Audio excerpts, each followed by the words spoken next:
When I was a boy, I saw pictures of men in white dresses spinning round and round. When I was older, I set out for the place where the image was born.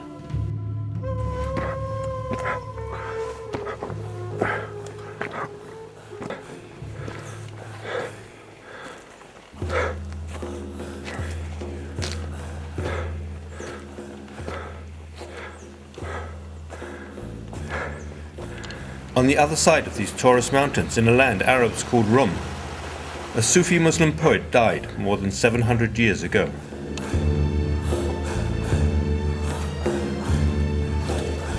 Tomorrow is the anniversary of his death, but villagers warn that snow might close the road to Konya, where he is buried.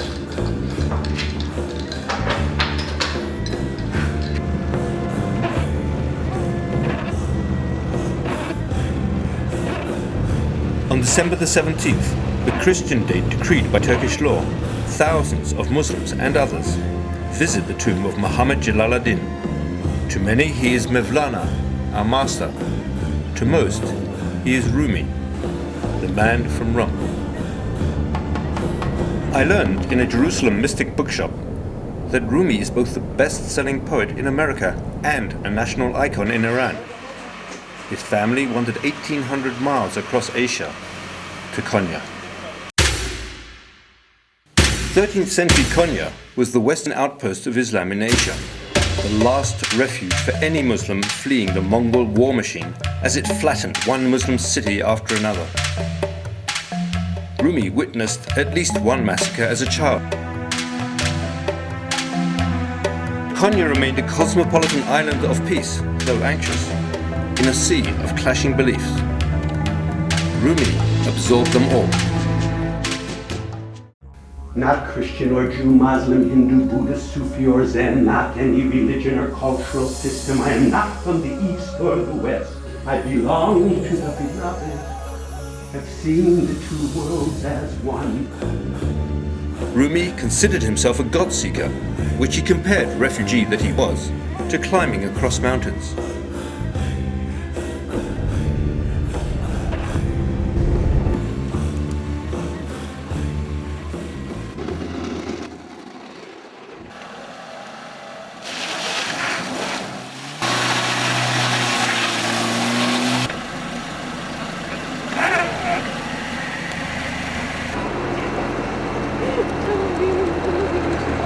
We considered going back down, but abandoned the car. This is the first time I've been to this place, this mountain, Taurus mountain range. This ice is thick, it's slippery, so I don't know what happens. These English and German tourists decide enough is enough.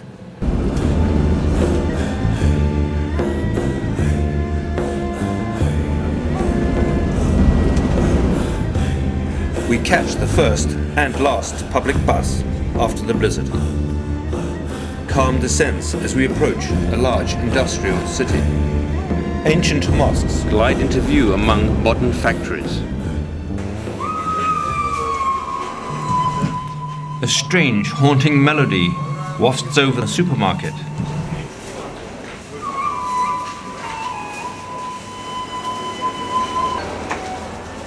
Konya, a city of 800,000 people, is hallowed by Rumi's disciples. Many, like Hashem, come from Iran, the land of Rumi's heritage. Every year I come together with my friends. We are a group coming here, and we have several friends from other countries that they come here, and we make love together. When Rumi died, writers said the setting sun burned a brighter red than usual. Thousands of Jews and Christians joined Muslims in his funeral procession.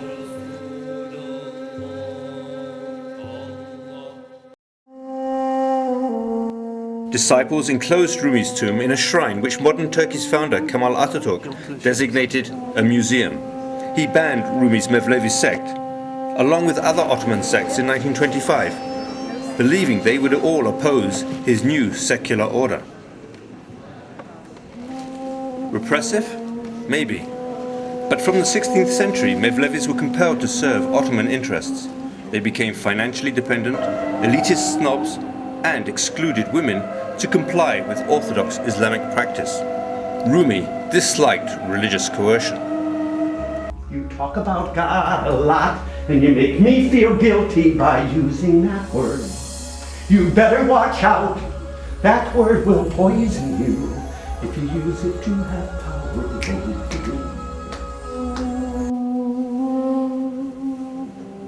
Hakan Tazekan, a Konya art dealer and one-time Turkish diplomat, supports his government's restrictions, which he feels restores Rumi's common touch.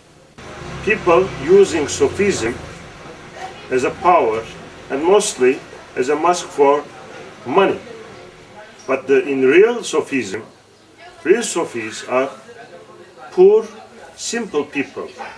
They believe on love of God. They believe in peace, and they believe in friendship. Their philosophy is not to control. Whirling performances resumed in 1953 as Turkish cultural events, and women danced too.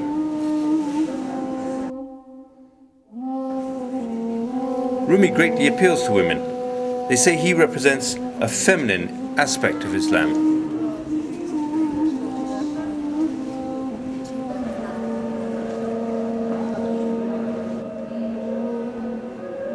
Family and disciples of Rumi are buried here too.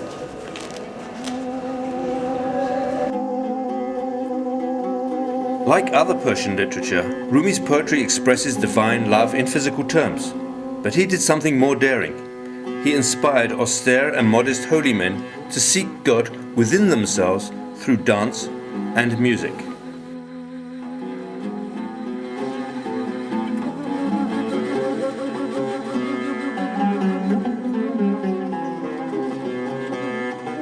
They can turn hours and hours non-stop.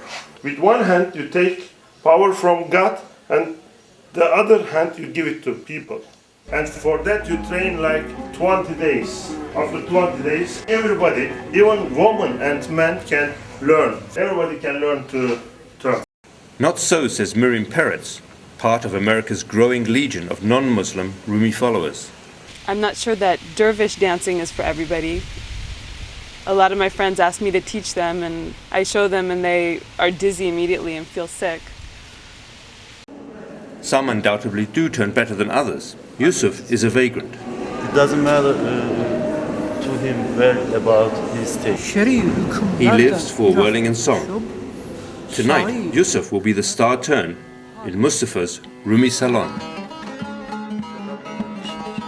In his mid-30s, Mongols besieged but spared Konya, and Rumi's spiritual companion, a quarrelsome old dervish called Shams Tabrizi, vanished. Shams made enemies as fast as Rumi made friends. Rumi's jealous students, including a son, may have murdered him. Rumi was devastated. Shams, you that teach us an actual sunlight, help me now. The trauma transformed Rumi from a sober Islamic law professor into a mystical poet. One day, Rumi walked into the market and began jumping around to the beat of a goldsmith's hammer. The rhythm of daily life turned pain into joy. His mood changed, he said, because Shams and God were alive in his heart. Rumi's eldest son turned the dance into an elaborate ritual. It follows a structure it's called the Sema, and it follows the structure of, I can't remember, I think it's 7 steps. And there is you're taken straight in really, because they start with a prayer of some sort, or an address, something like that. Ahmed liked to stroll through the market. Once he whirled, but now he drank too much to do so. Rumi shocked readers, as Shams had, by advocating forbidden pleasures like wine and gambling. They say there's no future for us. They're right, which is fine with us. We've got a huge barrel of wine, but no cups, that's fine with us. But all knew he fasted more than he feasted. Without God's throw of the dice, the soul could not begin to play this game of life, Rumi said. And Ahmed agreed. Men must accept life's troubles with joy because both good and evil show God's mastery. I am a dervish, and I believe when you are a dervish, it's different than being a Muslim. You look at the world and you look at the people in a very different eye. The dark thought, the shame, the malice, the blame. Meet them at the door laughing and invite them in. Meet them at the door laughing and invite them in. Be grateful for whoever comes, because each has been sent as a guide from beyond. The Sufis, they're the mystics. They're the mystics of Islam, just like the Kabbalists in Judaism are the mystics. And when you go to that place, the rules and the boundaries, they're fuzzy, they're not so, they can't be contained by these walls. And for me personally, my path since I've been a young girl, dance and music are my path to God. And I see the Sufis as some of the highest people that I've ever met in my life. And it's a beautiful tradition, and I wish that Muslims would learn from their Sufi brothers about how to embrace music and dance.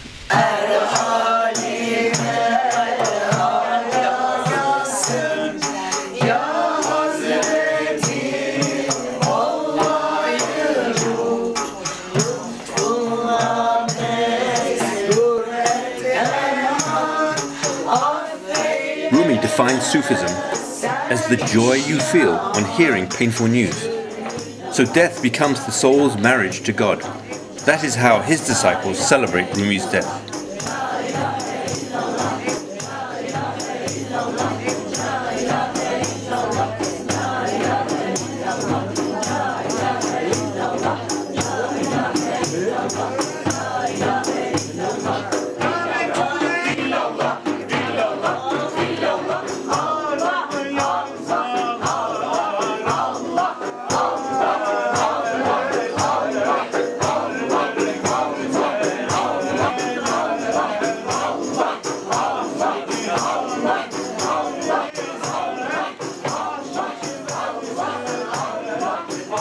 The dervish turns for hours.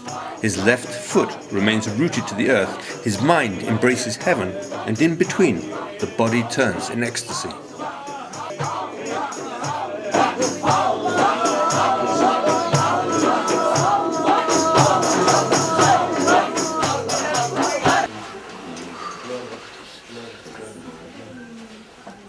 Sevdim seni mabuduma.